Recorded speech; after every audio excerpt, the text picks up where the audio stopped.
So let me begin. So yesterday we discussed scalar perturbation, and we in fact analyzed the combined equation of the scalar modes of the metric as well as the scalar modes of the energy momentum tensor, and then showed how they evolve after horizon exit. So today what we will do is to discuss the other perturbations, vector and tensor. So let me start with vector perturbation.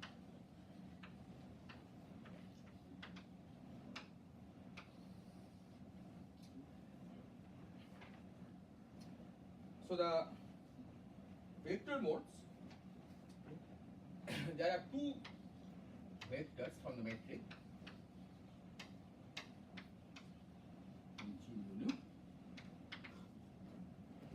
One was from the B0I part, G0I part. So this was, we parameterized as A times Bi, and Bi had a scalar mode, which is a gradient minus Si. Okay, with the condition that Si is divergenceless. That's how we have been defining vectors, right? The transverse modes of the vector.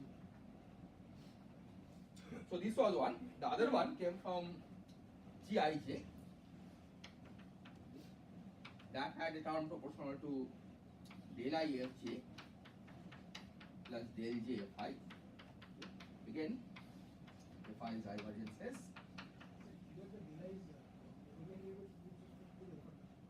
No, these are flat. Once I'm writing del I, right? These are just a flat metric. The Ij indices are always different. Derivatives are always just a flat metric. So these were the two modes that came from the metric. And then from the energy momentum tensor, we have two modes. So T mu nu gave two modes, which will denote by Qi and sigma I. So Qi came, for example, from Pi0. Pi0 we parameterize as del I Q tilde plus Qi. Okay, with divergence of Qi equal to 0. And then the sigma I mode came from sigma ij, when we expanded sigma ij as various things, but they also had a del I sigma j plus del j sigma I, which del I sigma I equal to 0. So these are the four independent objects whose evolution equations we have to study, and in general they all mix. So Pi, so Si, Fi, Qi and sigma I. Now of these the gauge invariant combinations.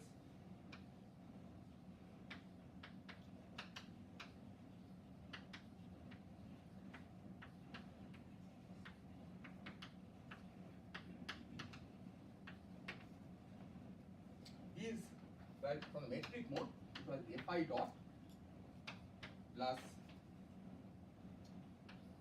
A inverse times Si. This we had found is gauge invariant. And from the energy momentum tensor, both Qi and Si, sigma I, are gauge invariant. Okay, so out of the four, only one combination, only one mode is gauge dependent.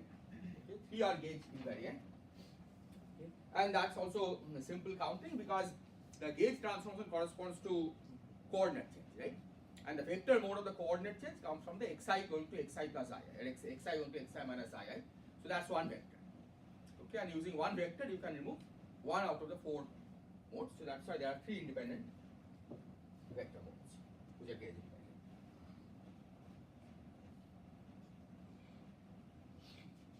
Is this okay? Now we substitute into Einstein's equation.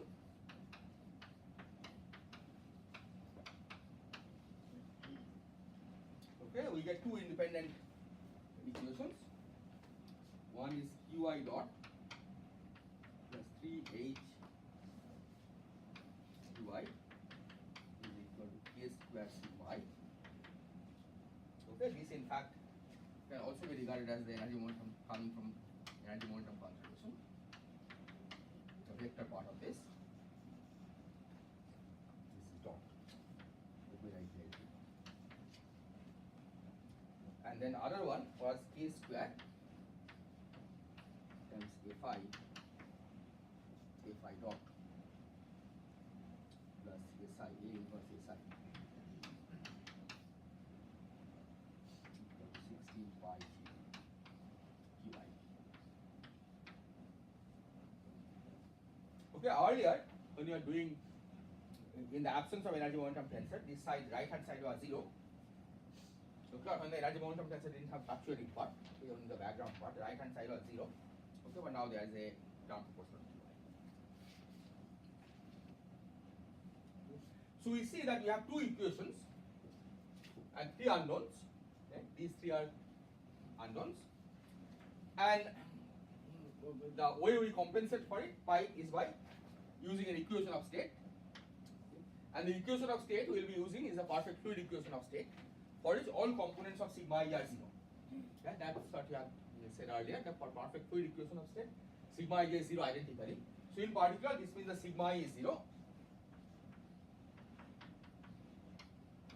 by equation of state.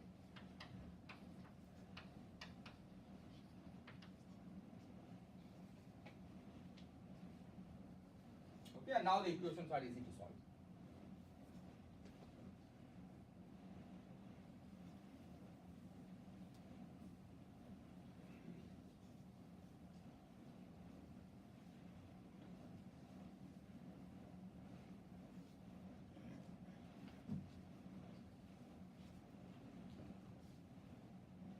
So first we see that we have del T qi plus pH qi is equal to 0.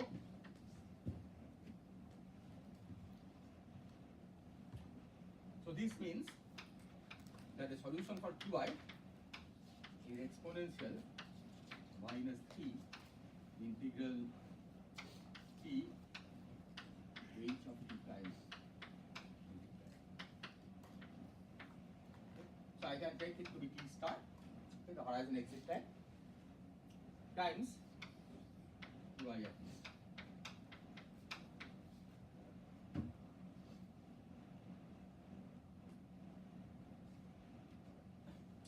So the vector mode qi, what you see from here is that it actually goes to 0 as t goes to infinity, as t becomes large. Okay? It gets damped.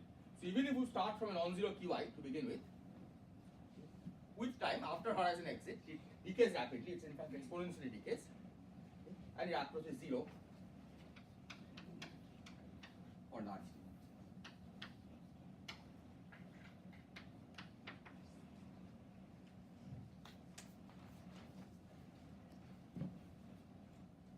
Where h is of course positive. And then this equation tells us that the other gauge invariant combination also goes to 0.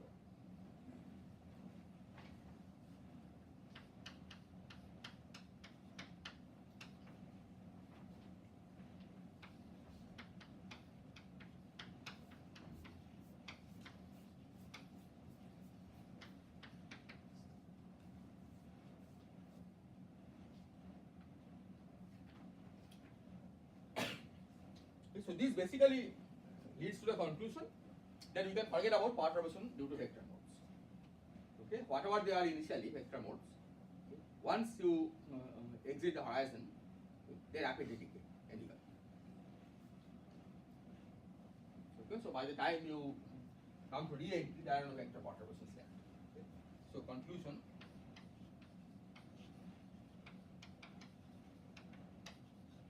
we can ignore.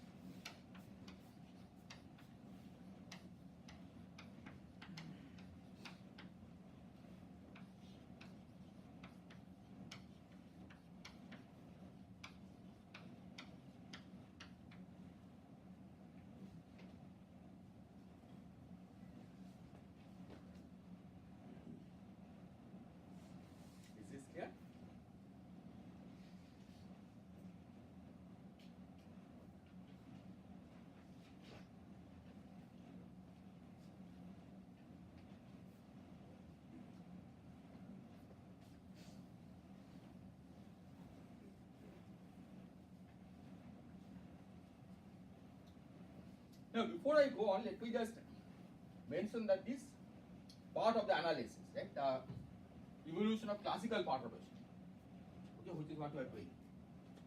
This, in fact, precedes inflation. Okay, this was done even before inflation. And basically, the reason is that even though we didn't know where the perturbation originated before inflation, we knew that there is perturbation because structures form. We also knew this part of the diagram. If we plot A inverse H inverse versus T. We didn't know this part of the diagram. That comes from inflation, right? But at least we knew this part of the diagram.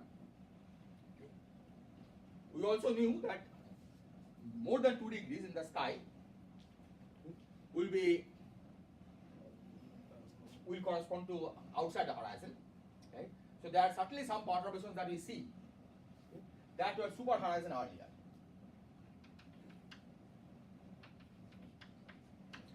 So irrespective of how it is produced, okay, we can study their evolution before horizon end. Right? And all the equations that we are studying here, okay, basically describes the evolution in this region, okay, irrespective of whether you knew about inflation or not. Okay, so this theory of perturbation, okay, can be developed and was developed independently of inflation as such. Okay, but of course with inflation it became meaningful, right? Because then you also know the origin of perturbation and it can evolve all the way from the beginning to the end.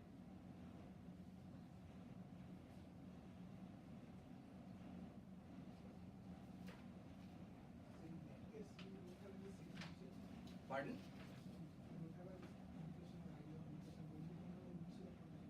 Yeah, so you don't know what the initial conditions are, but nevertheless you know that there is perturbation, right, because you see structure, right, and those perturbations, okay, would have evolved somewhere here out of the horizon, right? I mean, at this stage you can calculate of course the horizon size, right? A inverse H inverse, and you can see that the perturbations, the wavelength of the perturbations is such that it's outside the horizon, right? So in this region you can certainly study how they evolve.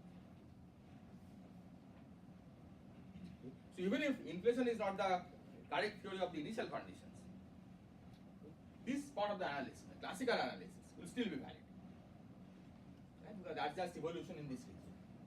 Right? It's only a question of how far you extend it backwards.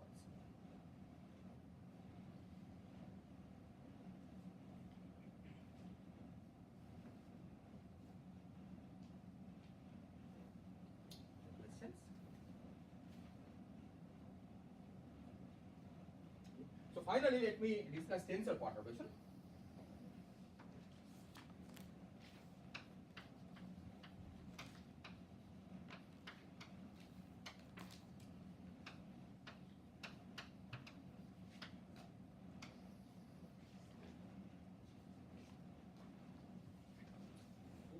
Here there are two modes that you have to worry about. One is from the metric. That gave the transverse placeless part, HTIJ.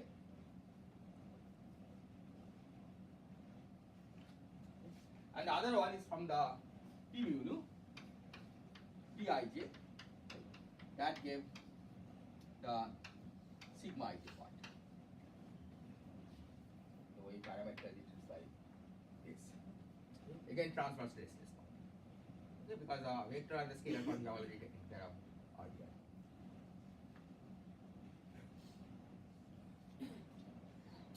So you have to set up the coupled set of equations involving this and this. But again, if you use the perfect fluid equation of state, then this is 0. Sigma Tij is 0 due to perfect fluid equation of state.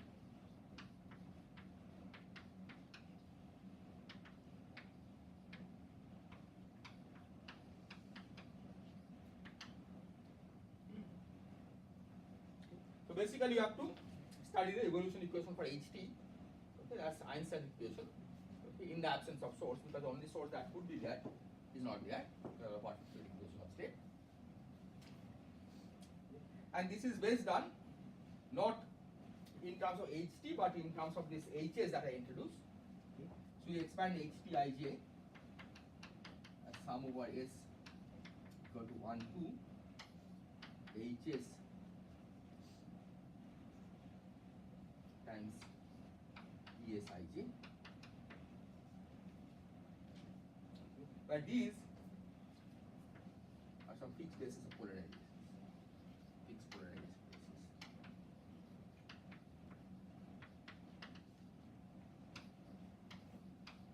Right, which you can take to be the cross and the plus.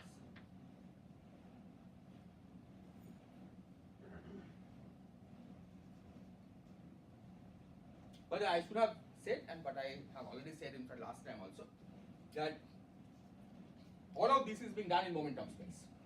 Okay? Even though I am not writing the hat, because you already saw a k square appeared in the equation, right? So it's done in momentum space. So these are really what we had earlier denoted by hats. Okay? But just to simplify notation, I am not going to write the hats. Okay, so these are all again in the momentum space. So Einstein's equation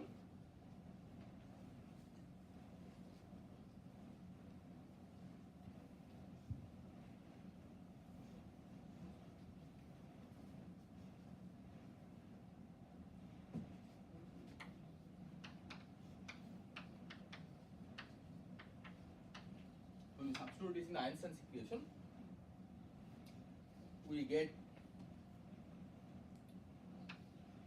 del T square Hs plus Th del T Hs plus K square over S square Hs equal to 0. Okay, so this is the result of applying Einstein's equation. And if you want to write in terms of dimensionless units, see this is two derivatives with respect to time, right? So we want to write it in such a way that the derivative is like per Hubble time. So you divide by h square. So you can write this as 1 over h square del T square Hs plus 3 over h del T Hs plus k square over a square h square. So basically you take the derivative by to normalize by the Hubble time. So this is, you can think of this as the derivative per Hubble time.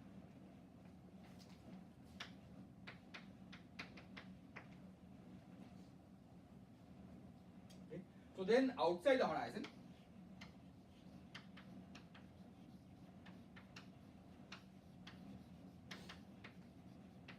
we have k square over a square h square small.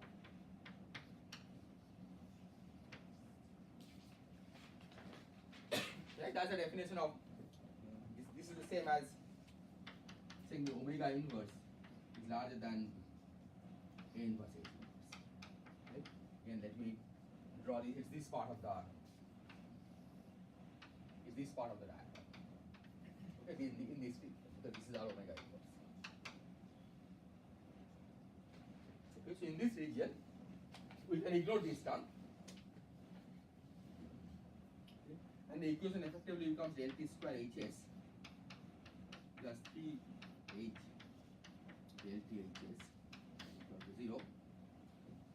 So the solution is del T Hs is equal to exponential minus 3 integral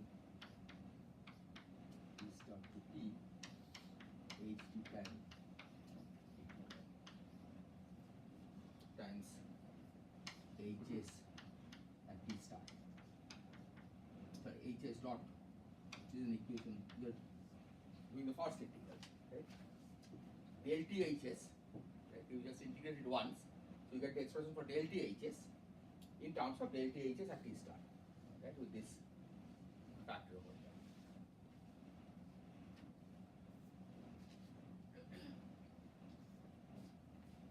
Is this clear what we are doing here? We divided by h square just to have a relative comparison between different terms, so that it's all derivative per Hubble time. Then we saw that in that natural unit, this term is small, right? So you just drop this term. Once you drop this term, you can integrate this equation and get del T Hs. This is the same equation that we got earlier for Qi, right? Except that the equation now is for del T Hs, right? So you integrate it once, you see del T Hs given by this. So what this is saying is that even if delta Hs had not been 0 to begin with, it will go to 0 quickly because of the damping. But if you remember at the horizon exit, delta Hs is actually 0 because the Hs two-point function, right, become time independent. Right? At least in the slow approximation it is 0. It's proportional to h square, right? But h is varying slowly. Right? So in the slow roll approximation, delta Hs is 0. But what it is saying is that even if you start at a small value, it quickly reaches 0 with time. So you see, we conclude that Hs is constant.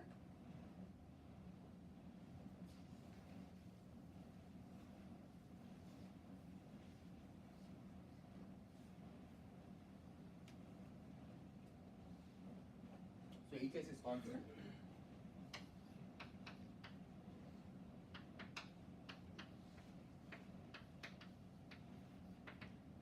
And therefore, if you calculate Hsk, Hs prime k prime at any time is equal to Hsk P start Hs prime k prime P start. Okay, these are the horizon exit. Okay, this is provided in this region. Okay, this is T has to be such that k square is smaller than this square. Okay, only in that case that this should be equal to this, and this of course you already know. It's a 2 pi q delta q k plus k prime delta ss prime, and then we had h square over 2 omega q, I think, right? Something like that. So omega is mod k, 2 mod k q.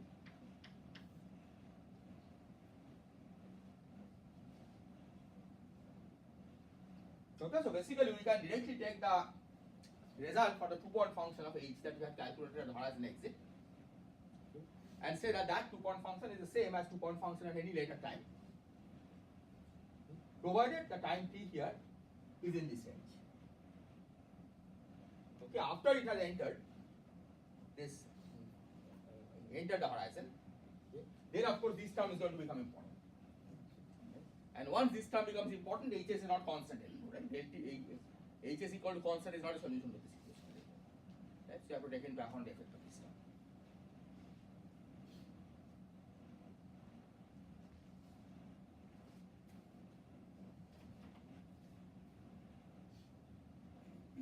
Is this okay?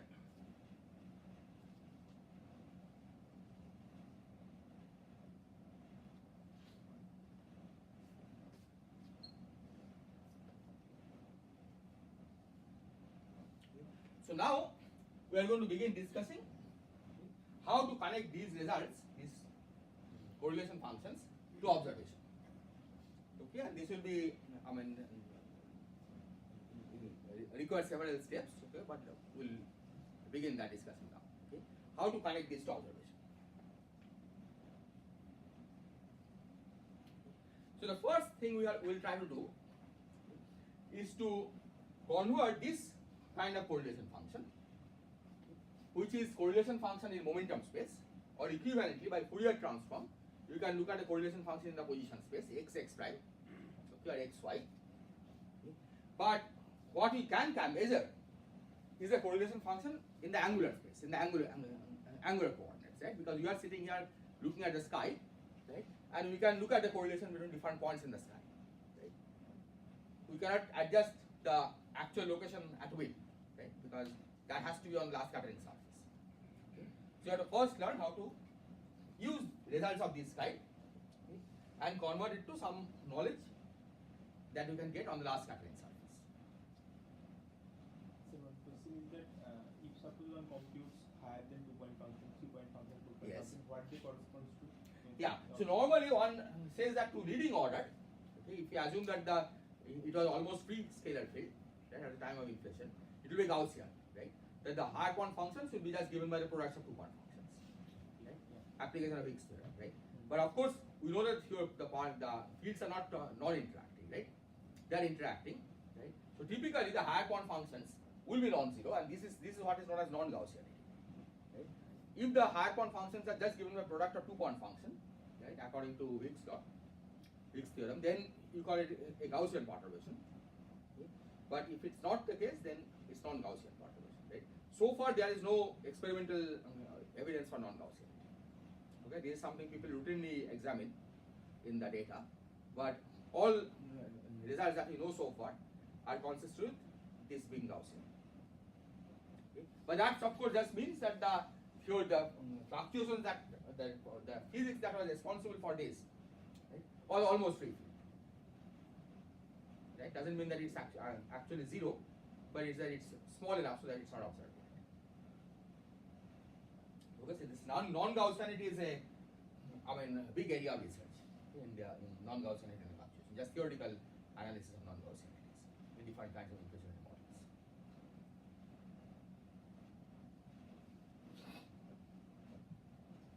Other questions?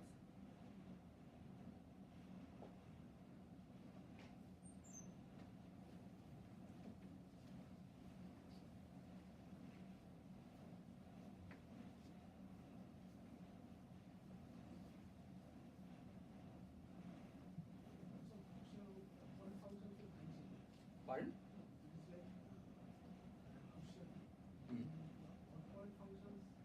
No, there can be a cubic coupling, right? In phi. So it need not be always that odd part functions will vanish.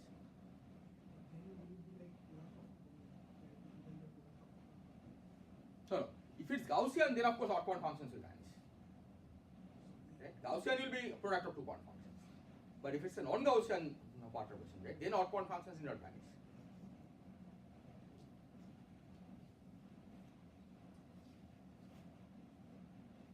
Okay, so connection with observation.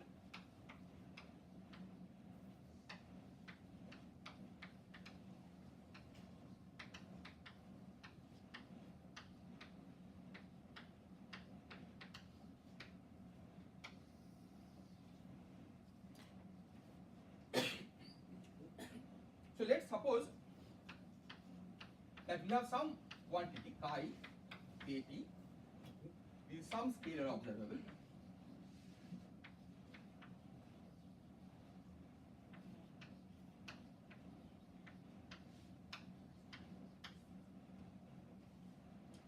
Like micro temperature fluctuation, delta T of 1.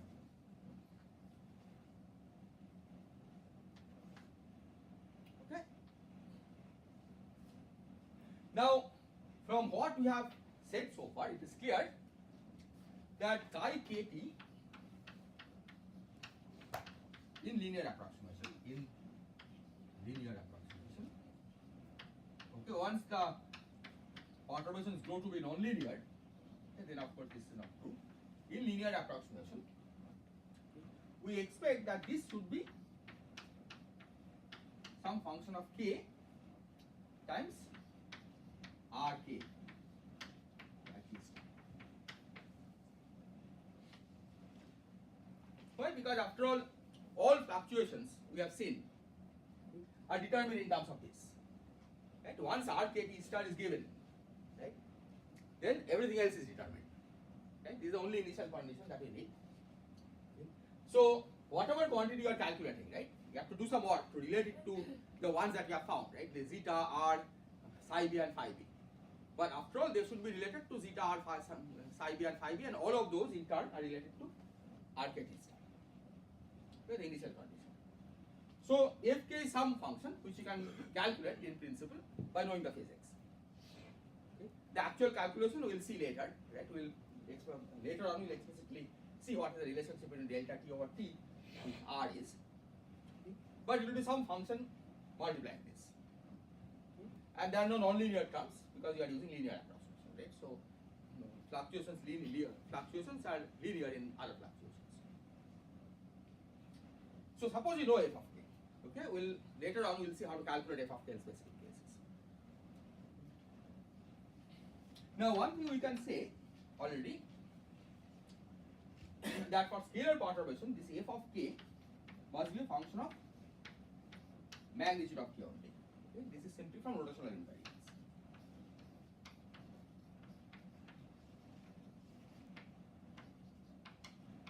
The rotational invariance of the background.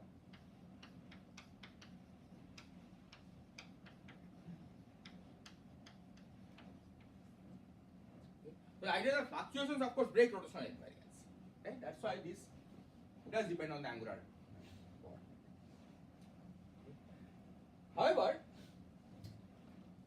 once that is taken care of, right, then we don't include the effect of fluctuations anymore, right? Because we are already always working in the first order fluctuation. Okay? Then whatever calculation we do, right, should depend only on the magnitude of k. Right? It cannot depend on the direction of k because the background in which you will be doing the calculation, that is rotational invariant. Okay, so for linear approximation, this should be a function of mod k only. Okay, again, once you go to non-linear regime, then this is not, need not be the case. Okay, then in fact, it's not even true that this will be proportional to rkt, right? Once you go to non-linear regime, right, this will become product of rk1t times rk2t. K1 plus k2 equal to k. So, lot of this kind of analysis will break down.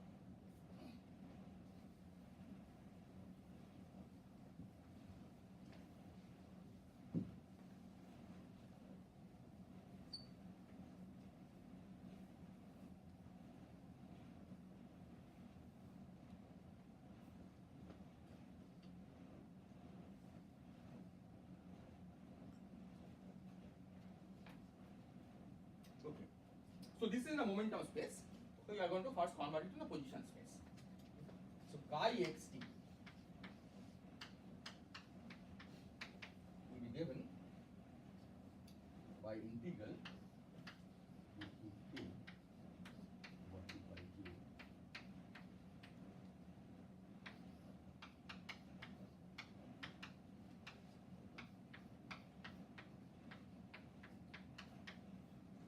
I should have said this f could depend on t.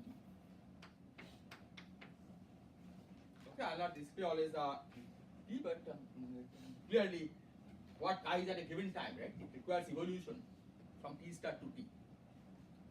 If it's before the horizon exit, we expect the t dependence to be negligible, but after horizon exit, of course, things can have non-trivial dependence. Right now, we are not saying whether it's before or after horizon exit. Right? That's why we are allowing fk to be complicated function in general.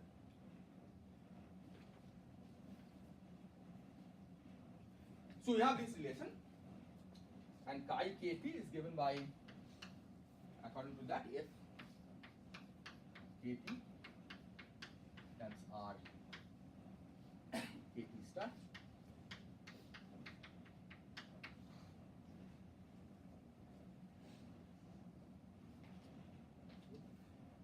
so you now calculate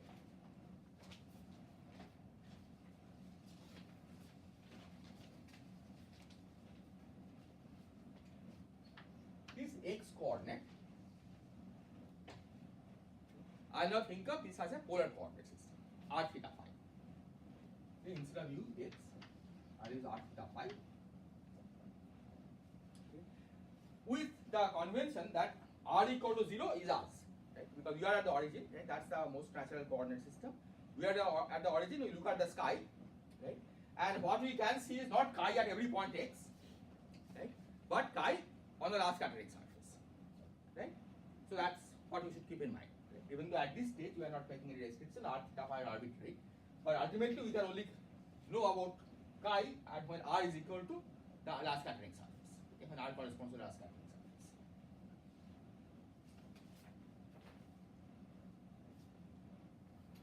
So keeping this in mind, we are going to expand this. We are going to express this in the polar coordinate system. Right now, k dot e to the I k dot x, right? This is the Cartesian coordinate. K1 x1 plus k2 x2 plus k3 x3. We are going to express this in the polar coordinate system. And the relationship between Cartesian and polar are exactly the Euclidean, the standard Euclidean relationship, right? No FRW metric, no knowledge about metric here, right?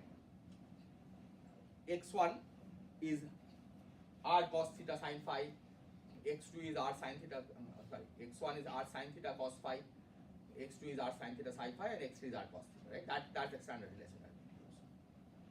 So with that, we can write this. This is an identity. Okay, in fact, you probably have seen this identity when we did scattering in quantum mechanics, right? When you have to expand into the I k dot x in the spherical polar coordinates. So this identity takes the following form: sum L equal to 0 to infinity, sum L equal to minus L to L, minus I to the power L, y in m, phi, y in m star, theta k phi k, JLPR. So these JLs are the spherical Bessel functions, and theta k phi k. So basically we are writing k as k sin theta k cos phi k, k sin theta k sin phi k, and k cos phi k. Okay, that's the definition of theta k phi k. It's the polar and azimuthal angle of the variable k. Right? Whereas theta phi are the polar and azimuthal angle of the variable x. Okay? This is in the position space, this is in the momentum space. Okay, we are writing everything in the polar coordinate system.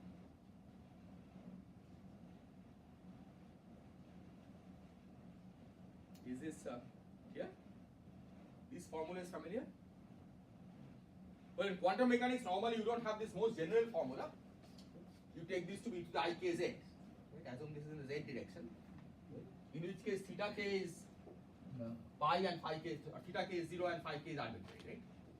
Because for theta k equal to 0, phi k doesn't matter. Right? That's the kind of formula that one normally uses in quantum mechanics. This is the most general formula. You do the I k dot x. In electrodynamics, you might have done this in multiple expansion.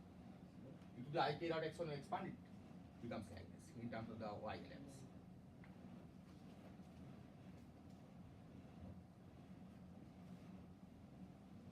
Last term would be cos theta. Cos theta, thank you.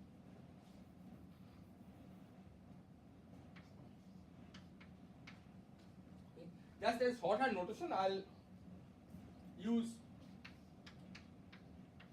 all this k hat. Okay, instead of writing theta k phi k every time, k hat is a unit vector along k, right?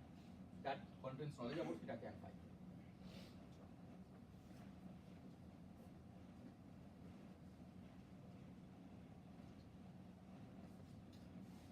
So I'll now write that formula as the following.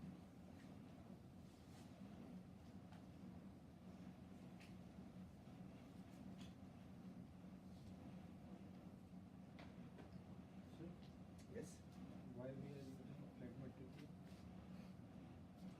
Well, it's up to us if we want to use flat metric, right? Because these are change of coordinates, right? In Euclidean space, we had x, y, z. Here you are using r theta phi, right? It's completely up to us how you change coordinates, right? But it's also, when the reason that we can use flat metric is because at a given time slice, right? Besides the 80 square factor, it's a flat metric, dx square. Right? That dx square I'll now rewrite as dr square plus r square sine square theta d phi square plus r square d theta square. Is that point clear?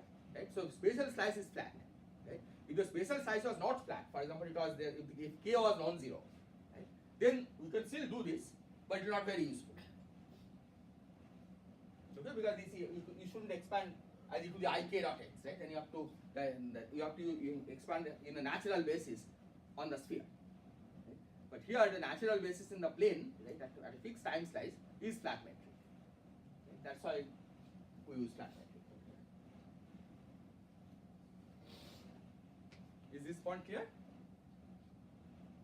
Right? So the change of coordinates, I can do anything that I like. Right? The reason that it is useful is because of this, that it's e to the I k dot x, and this is just normal Euclidean inner product, right? And the reason that this is like this is because the spatial direction is flat. Okay, the translation symmetry is just x goes to x plus a. Right? If you had a sphere, right, if the k was non-zero, right, then the translation, the x goes to x plus a will not be a translation, will not be a symmetry of the metric. Right? Then you have to do more work.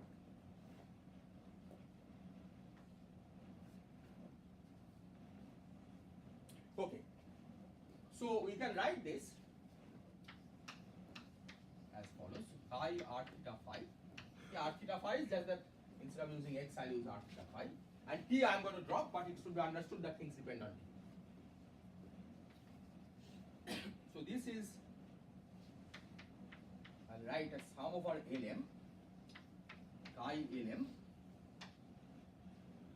r y Lm theta phi. So what is chi Lm r? Chi Lm r is whatever is left.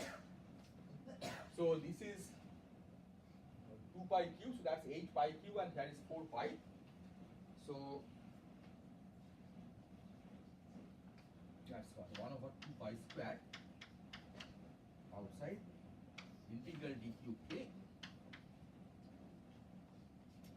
f k r k. Again, here the argument is t star. I'm writing it, right? So f has an argument that is t, r has an argument that is t star. Okay, because we are expressing everything in terms of the initial f k r k. Then minus 1 minus I to the power L y Lm star k hat. This is the way I'm writing it. JLKR.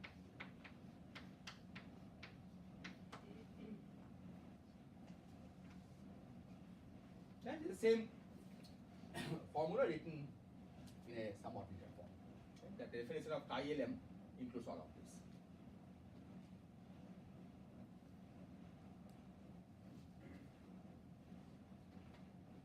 Is this okay?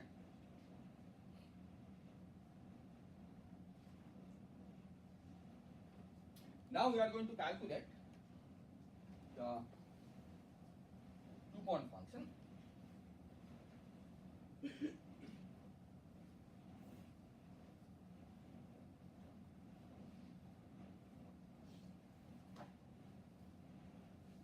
Okay, now let me just so we can invert this to calculate chi Lm. If we knew chi is the angular distribution, right? Chi is the whatever is fluctuating, and we see in different directions in the sky, we see an angular distribution. We can take its transform, because chi Lm is just y Lm star multiplied by chi integrated over theta and phi, right? By integrating over the angular directions in the sky, we can calculate what chi Lm is. Okay. Given that, we can calculate now, we can measure chi Lm r chi L prime M prime r star. Okay. If chi was not a real quantity, okay, I take the complex conjugate. Now, before I actually calculate it, let me say what it means to calculate, measure this. Okay. That this we can measure. Right? We look at the direction in the sky, we calculate chi r theta phi at different angles, and we take multiply by y Lm star, integrate over theta and phi, you can measure chi Lm. Right? Similarly, this also you can measure. But what is the meaning of taking this average? So the meaning of taking this average is that when we define chi Lm, we have to fix a z-axis. Right? We have to fix our coordinate system, the z direction and azimuthal direction. Right? Basically, x, y, z coordinate system we have to fix. But we can use different choices of the x, y, z coordinate system. That means you can point to different directions in the sky and define chi Lm. Those will not be the same. Is that clear? Different directions in the, if we change our axis, right, it will not be the same. So this product chi LM times chi L prime M prime will depend on the choice of axis. Right? If we choose the axis this way, we get one measurement. If we choose the axis this way, you get another measurement. If we choose the axis this way, you get a third measurement, and so on. So this averaging is averaging over those different choices of axis. Is that clear? See, to begin with, this is something that I had emphasized earlier. To begin with, we are supposed to do quantum averaging, right? But given that you have only one universe, we cannot fix our points and keep doing the experiment, right? So we said that the best we can do is to replace the quantum averaging by averaging over different space points. Right? The origin we change, right? So calculate chi x, chi y, right? Because it's a function of x minus y. You keep changing y and calculate this, and then take the average. Right? What you are doing here is by rotating the axis is analog of that, but in the angular coordinates. That we calculate coordinates. So in the angle, in terms of angles, right? If you don't think in terms of Lm, but in terms of the theta phi, right? Chi r theta phi, chi r theta phi phi prime. Right? What you are saying is that this depends on only the arc, right? Between theta and theta prime. But you choose your different theta prime, right? And take theta minus theta prime the same, right? And average. That average is what you are interpreting as a quantum average in the universe. Is that point clear? So the averaging is over different origin, choice of origin. Just like in the Cartesian coordinate system, it's easy to understand. You just choose the origin here and take a point here, calculate 2-point function, or you take the point here and calculate here, again take the product, and then you average over all possible choice of the origin. Here, that choice of origin corresponds to which point you are taking as the north pole. Right? You change that definition of the point, right? And what is the azimuthal angle, and then you take the averaging over that. Okay, this is important to remember because we cannot do experiments in universe, okay, in the way we are instructed to do in quantum mechanics, right? Where you take many universes and take the average, keeping the points fixed. So this is what you have to measure to do this. Okay, but now let's calculate this expression. Okay, what do you get from that? So chi LM is this integral. So you have a double integral.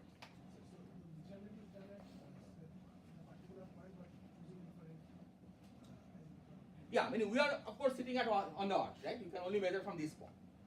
Okay? But when we look at the chi theta prime phi prime, right? We know the result. After you average, right? The result depends on your theta minus theta prime. Okay? But for a given theta and theta prime, of course, if you choose the origin, you will get a different answer because things are fluctuating, right? And you calculate the average over all those products, right? If you had 1-point function chi theta phi and then the averaging, right? Then you just get the average, right? That's the average value. It doesn't tell you anything. By definition, that is 0, right? Because average value of anything should be 0, right? Because it's the average around average, right? But when you take the 2-point function, chi at this point and chi at that point, right?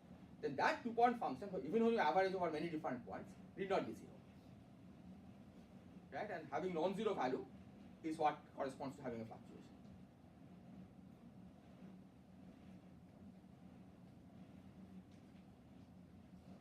Okay, so this is given by double integral dq k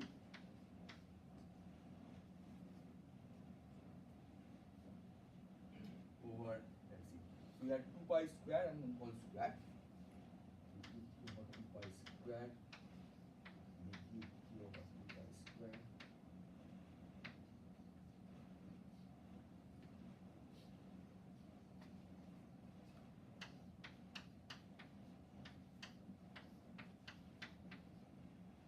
This is the function of f k only, k star.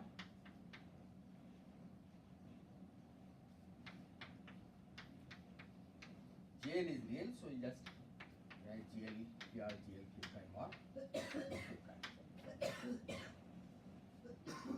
So k and k prime are the magnitudes of k is by definition mod k, and k prime mod k prime.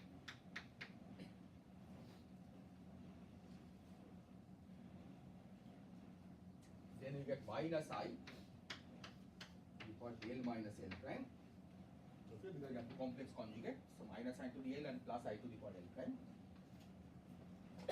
And then you get y Lm star k hat y L prime m prime star of minus k hat, sorry, k hat prime. And then Rk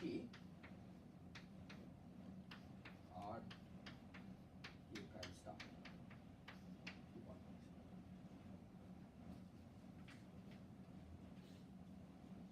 These are all just known functions, right? Rk is the only thing that is fluctuating. So a two-point function will correspond to Rk prime star. Yeah. The second J, that will be L prime, the L subscript. prime, thank you. Yes. And one of the Y have star and the one of them have Yes, don't this know. should have star. And also one of the integer have K prime. K prime, thank you.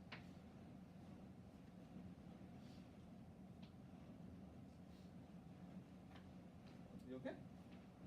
Then I just took this and multiplied this by its complex conjugate. So this one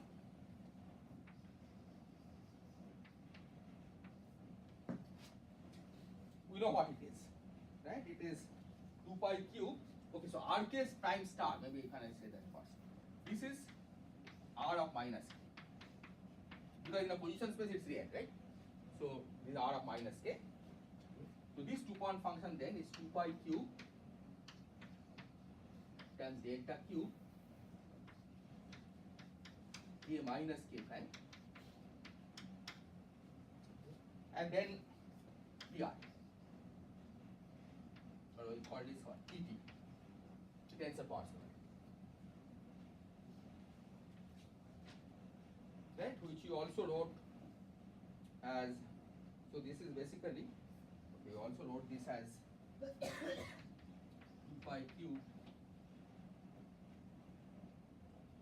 2 pi square over k cube times delta square. Sorry, this is not PT, this is PS, PR. Because these are fluctuation of the scalar mode, right? PT was for the tensor.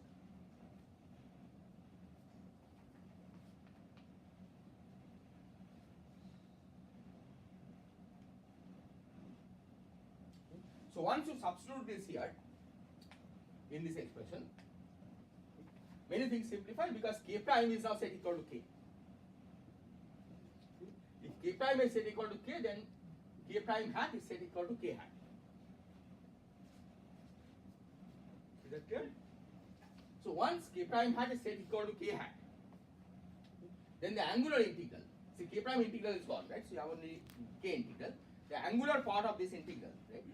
The d theta k, d phi k, sin theta k, that just gives you delta LL prime, delta MM prime. Okay?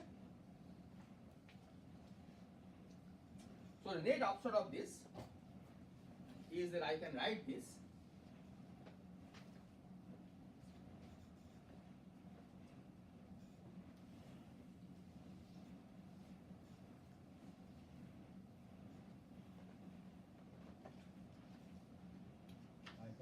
chi ln of R, chi L prime and prime of R star as C chi chi L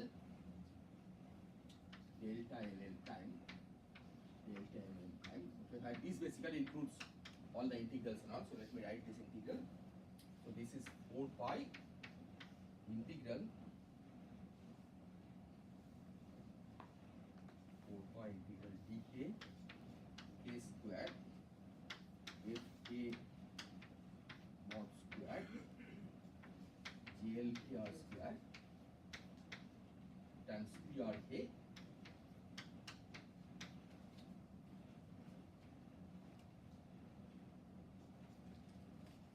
Let's first count the pi's.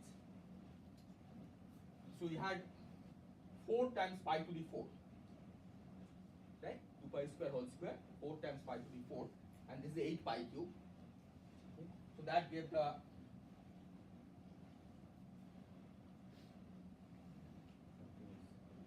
yeah. This is we are getting 2 pi here, right? Not 4 pi. Let me just check why I got.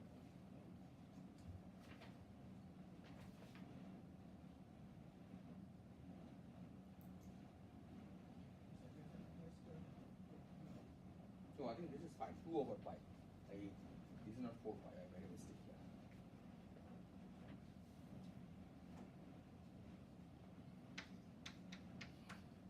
Because this is 8 in the numerator, 4 in the denominator, right? So that gives you 2 in the numerator, and pi to the 4 in the denominator, pi cube in the numerator, so pi in the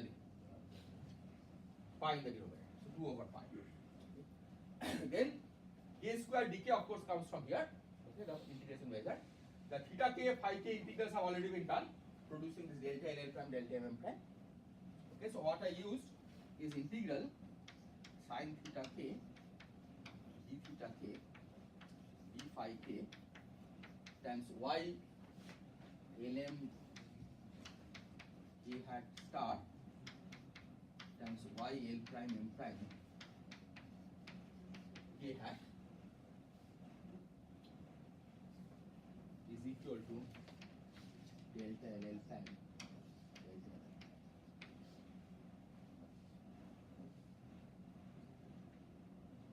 Okay, so because L is L prime, this term will go away. This just becomes JL k at whole square. Okay, because k is equal to k prime.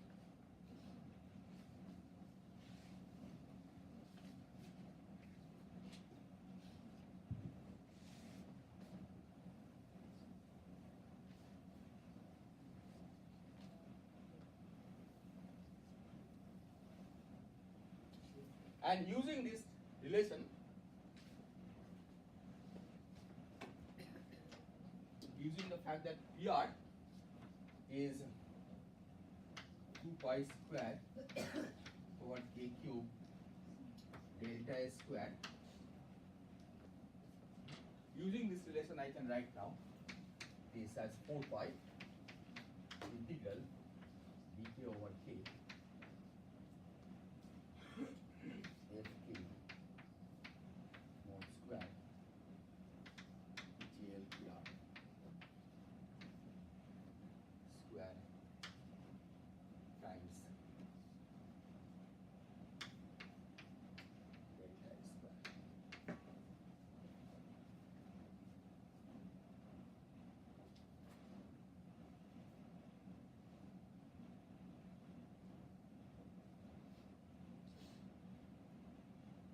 Okay. So this gives the angular correlation between chi, right? Which you can, in principle, directly observe. If chi was delta t, right, you measure the delta t over the whole sky, right? Take its Legendre transform. Okay, basically you go into the LM basis from theta phi. Then you average over different ways of choosing your axis.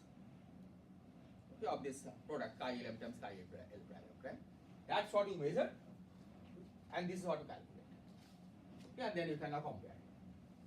In comparing, you have to keep. We can make use of the fact that delta S square is a slowly varying function of k. Right? Delta S square. Let me remind you what the expression was. This was basically h to the 4 over chi bar dot square at t star at the horizon exit. Okay. Now, as you vary k, t star changes. Right? Because as you vary k, let's go back to that picture again.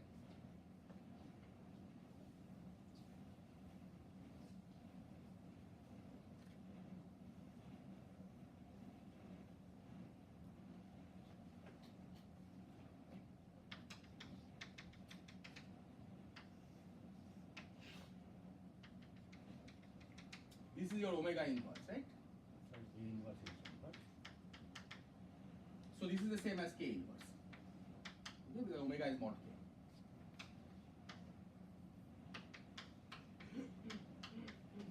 So So as you change k, right, this line becomes this line. It changes. And as a result, the T star changes, right? If this was the initial T star, this becomes a new T star value. Okay, so let's call this K prime inverse. But the idea is that if these are slowly varying functions of time, h and chi star, then this variation will be small. Okay? That's why delta S square, we do expect that it should depend on k, but its dependence on k should be small. Okay? It should be almost constant. That's flow roll inflation. Any violation from constant delta S square is the signature of the rolling of the inflator. Right? This is the signature that during inflation, h was changing and chi dot was changing, chi bar dot was changing.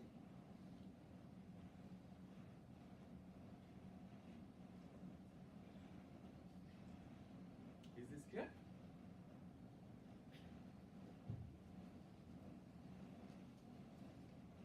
Fk we are not calculating, we will calculate later. But what we can say for Fk is that if we are before horizon exit, then Fk should be a reasonably simple function. Okay, Fk should be directly related to those things that we have found, r, fluctuations of r or phi b or psi b or zeta, right? It should be a simple function, whatever quantity you calculate. After the horizon exit, of course, all of these quantities will change. Okay, that, those simple equations that we have found, right? Zeta equal to minus r and everything, psi b equal to phi b, zeta equal to constant, all those equations will change. Right? And as the equations change, Fk computation becomes more involved, okay, and Fk will start varying rapidly with time. Okay, or with k, because how the time, okay, this is something I'll come back again maybe later today. Okay. The time that you spend, suppose you are observing at a large scattering surface, right? If you change k, right, what happens? If you change k on this side, you see that there is a delay. Okay, so horizon exit depends on the value of k, but the horizon entry also depends on the value of k, right? So if the last scattering surface is here, TLS is here, then how much time you spend after horizon exit when the equations are going to become complicated, right? That depends on k. Right? Here you spend less time, here you spend more time, right? So that introduces a dependence on k, which is more complicated, okay, for which you have to understand the dynamics after horizon exit, right? Because the amount of effect that will be here is less than the amount of effect that will be here. Okay, and this is something you have to take into account.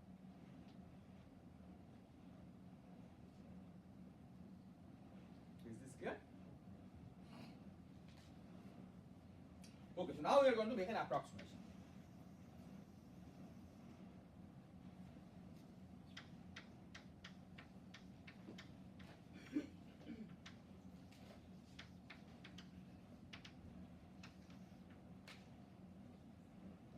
So this approximation is motivated by the fact that if you look at this relation, right, this is what you measure, right, this is what you calculate.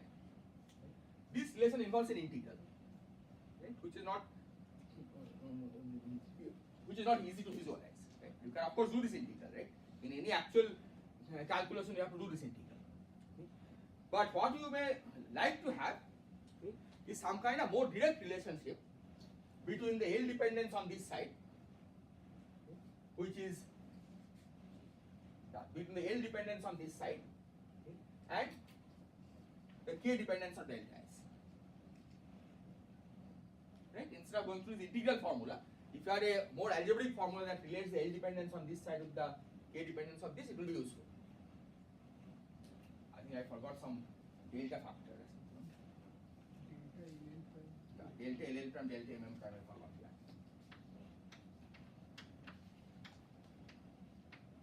In any case, this quantity I had called CL. CL pi pi.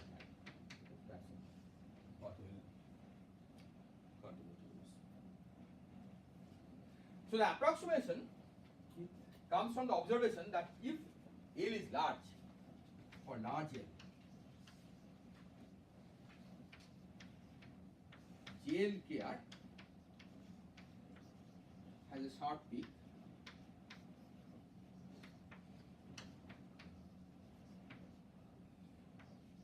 at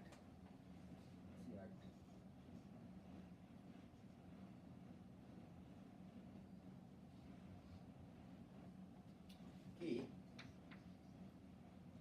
of order L over R.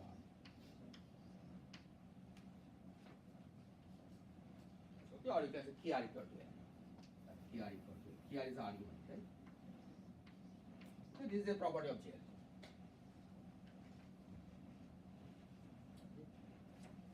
So using this, what we are going to do is to say that let's imagine that these are all slowly varying functions. This is a sharp peak. Okay. So we can just evaluate this at the value of the peak. So f of L over R, this has to be evaluated at L over R, and take this outside the integral. So you approximate CL. This is approximation. We approximate it by 4 pi f of L over R square delta S of L over R square, and then integral dk by k JLKR square.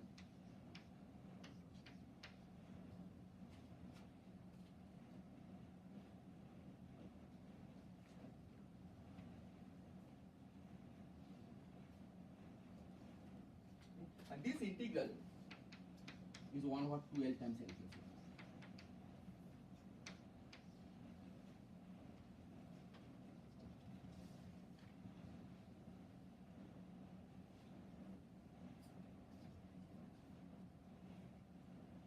Is this clear what we are doing? Right? This is, let me emphasize again that this is approximate formula for large L. Okay?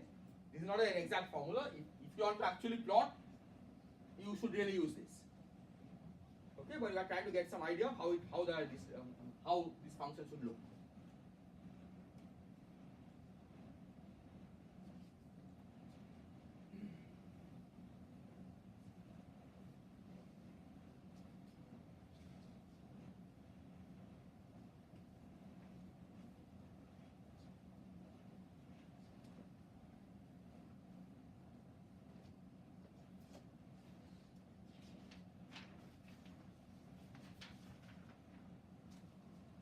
So you conclude that L into L plus 1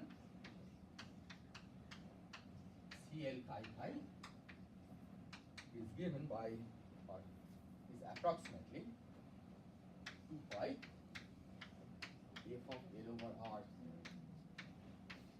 squared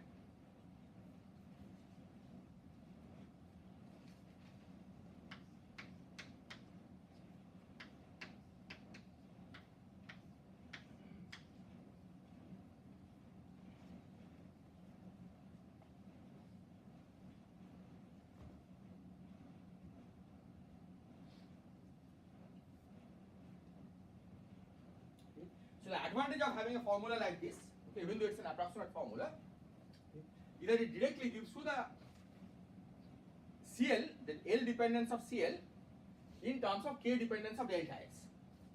Okay. Delta S is a function of K, right? That argument has been replaced by L over R. Okay.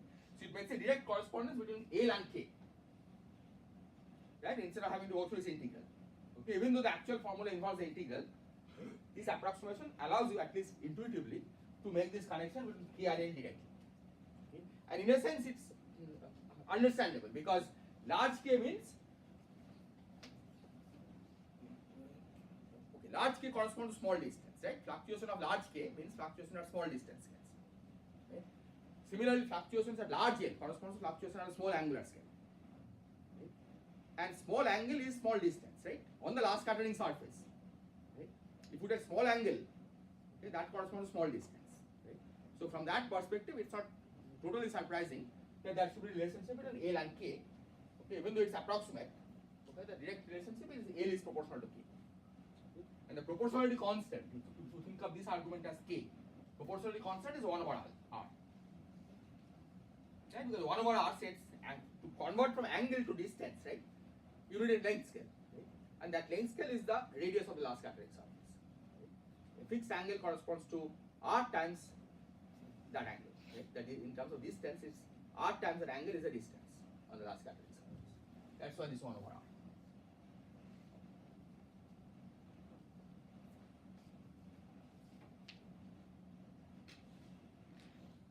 Is this point clear?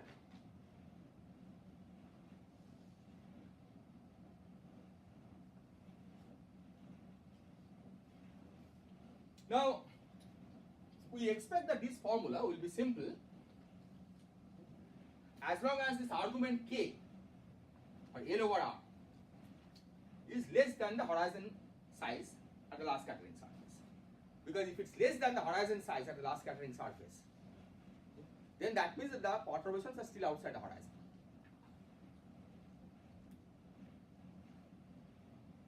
Is that correct? Small k means large distance, right? So L over R small. So if L over R is small enough, right, that perturbation is out. Small L means large angle correlation, right? That means perturbation is outside the horizon. So question: for what range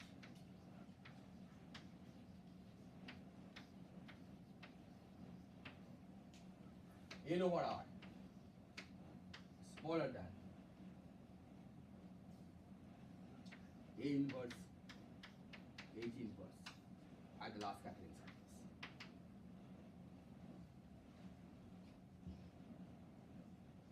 Why are you asking this? Because in this range we expect mild dependence of F and delta S on L over R. Well, delta S of course is always mild. But if the function that translates the perturbation at the horizon exit into the actual data, right, that function is going to become more complicated if you have already entered the horizon, right? Because then the evolution is more complicated.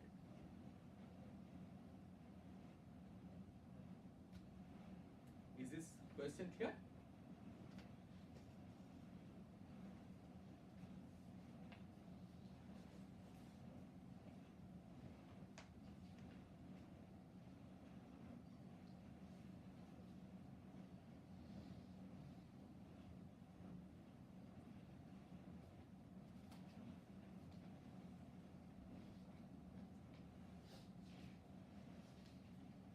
Now you already know that this object, A inverse H inverse, this is the horizon at the time of last scattering. This we know subtends about 2-degree angle on the sky. Okay, A inverse H inverse.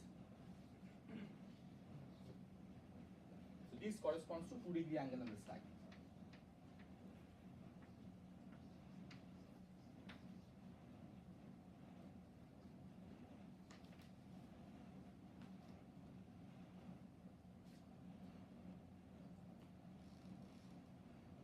I think I made a mistake here. This should be not A inverse H inverse. This is, we are asking for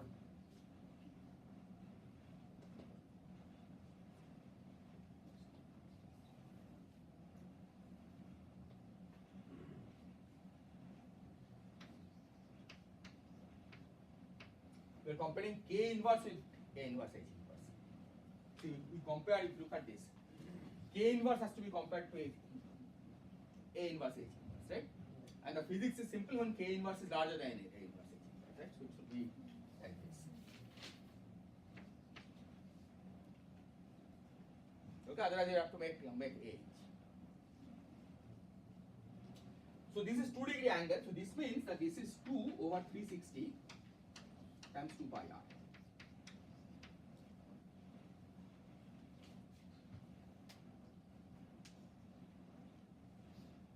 Right? 2 pi r is the full circumference, right? 2 degree corresponds to that full circumference times 2 over 360 degree.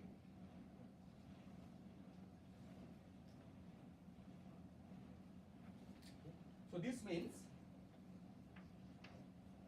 that L should be less than, R cancels from both sides, L should be less than 360 over 4 pi. That's about 30.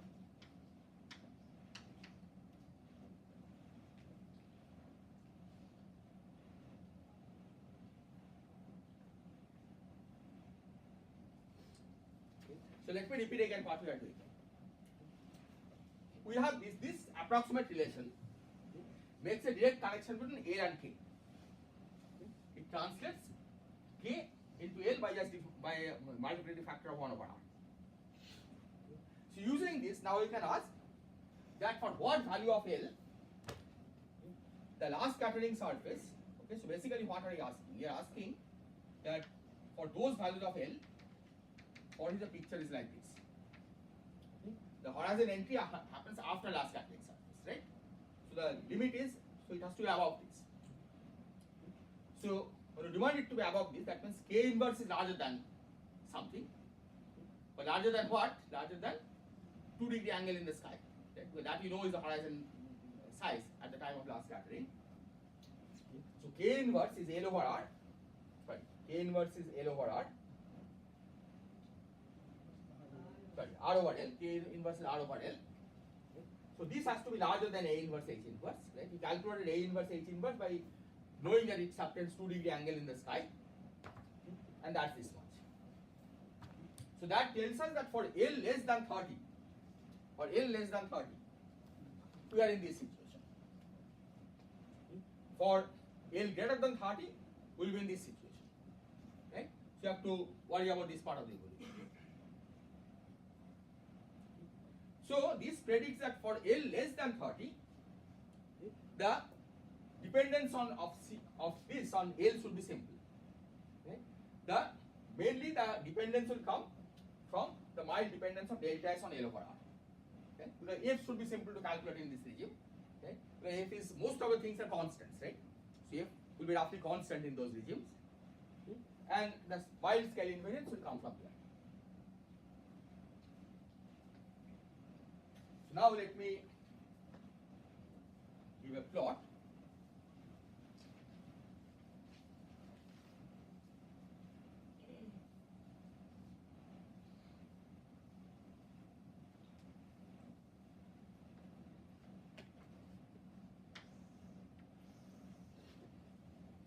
Here is L into L plus 1 times CL, and here is L. And indeed we find that the dependence is mild here up to about L30.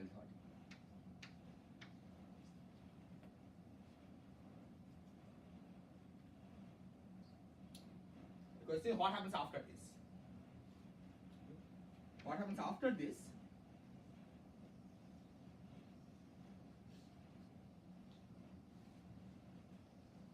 Is this. Okay, it just keeps oscillating.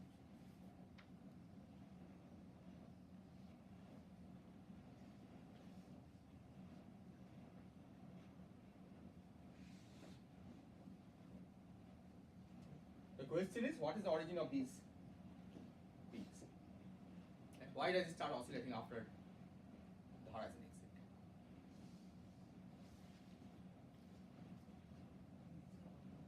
Pardon? Oh, sorry, horizon re-entry. Yes, horizon re-entry. This is the, at this point, okay, for L larger than this, the perturbation enters the horizon before last scattering.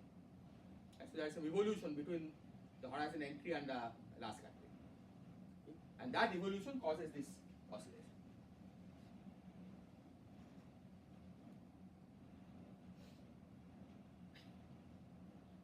Is this clear? Yes. So this is is observed distribution experimentally. So let me try to explain the origin of these oscillations, and next time I'll do it in more detail.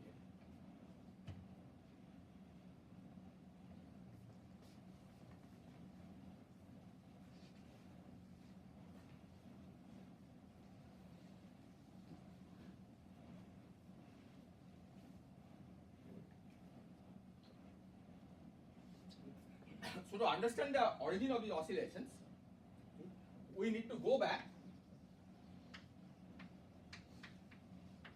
to the evolution equations again.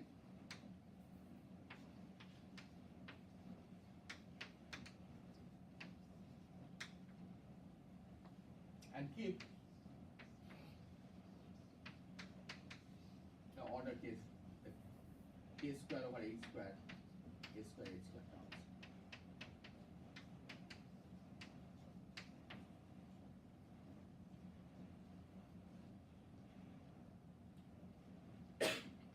What one can show is, in fact, you can just examine the equations and you can convince yourself that using 3 of the 4 equations,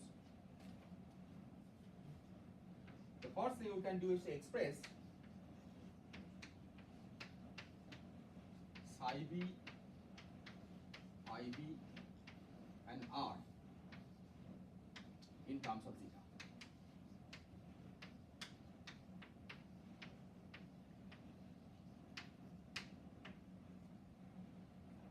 Okay, that's by manipulating the equations that we had written down.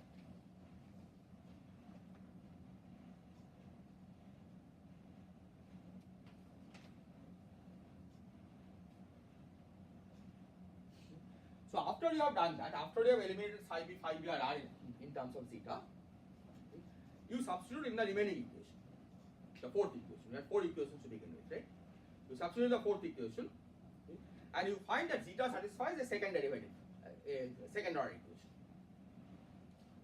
So the equation for zeta that comes out is zeta double dot plus a zeta dot plus b equal to 0. Okay, where these are all calculated, computable. Okay, but we will not really need to know the details of this. Okay, so you get a second order differential equation for zeta, and once you solve this, everything else is determined because these are expressed in terms of zeta and these derivatives.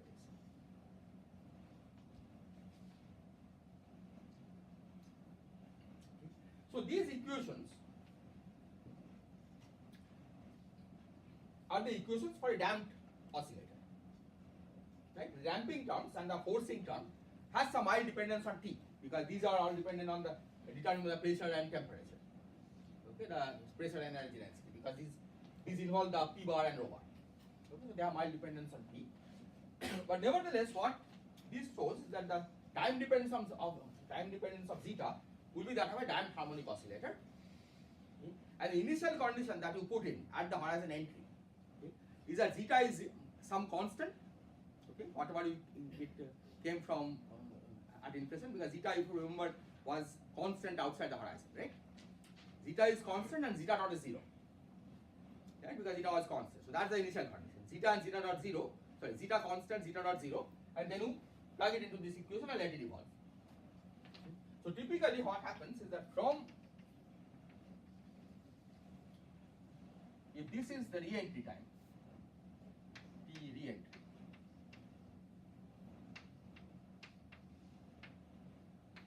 and this is the last scattering. After last scattering, we don't really care. So what happens is that the function oscillates like this.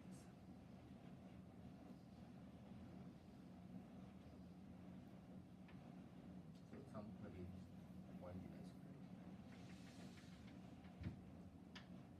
Damp oscillator. Is this clear? Important point is that at the re-entry, it's at a peak, because zeta is constant, zeta dot is 0. Right? So it enters the horizon by being at a peak, okay, because zeta dot is 0. fact that it's at a peak follows from the fact that it's zeta dot is 0 initially.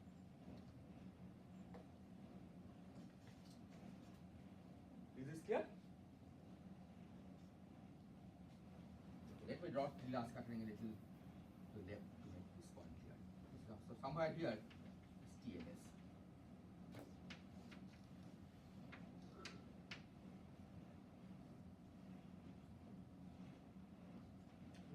So you see that at T-lar scattering, this is oscillating, right? It may have a maximum, it may have a minimum, it may be somewhere in between. Right? We don't know what it is. It depends on how much time it has spent after the end. Right? If it spends exactly the period, it will be at the maximum, right? Because it entered at maximum. If it spends half the period, okay, it will be at a minimum. Okay? Otherwise, it will be somewhere in between. But now you think of it, what happens for different L's. Right? For different L's, if you go back to this diagram,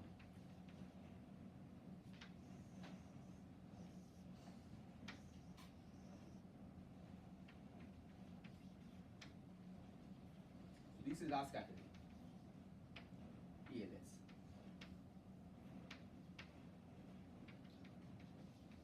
If you vary your L, right, which means varying K, the amount of time that it spends after exit till last scattering varies, right, as you vary L.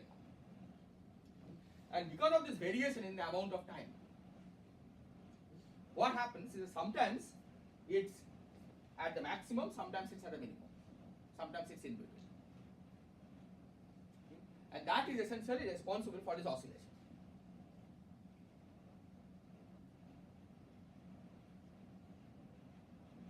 Okay, so this is the physics of why you start seeing this oscillation after the horizon exit.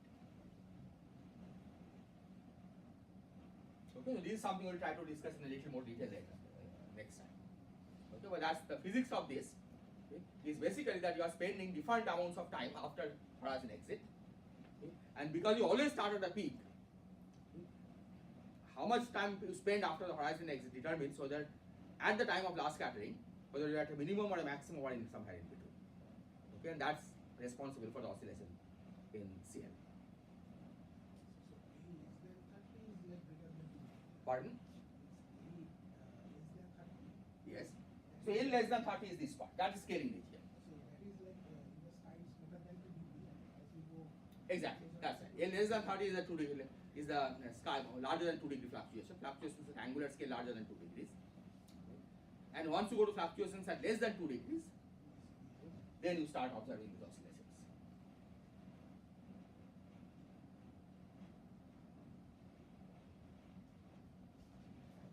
Okay, so I think we'll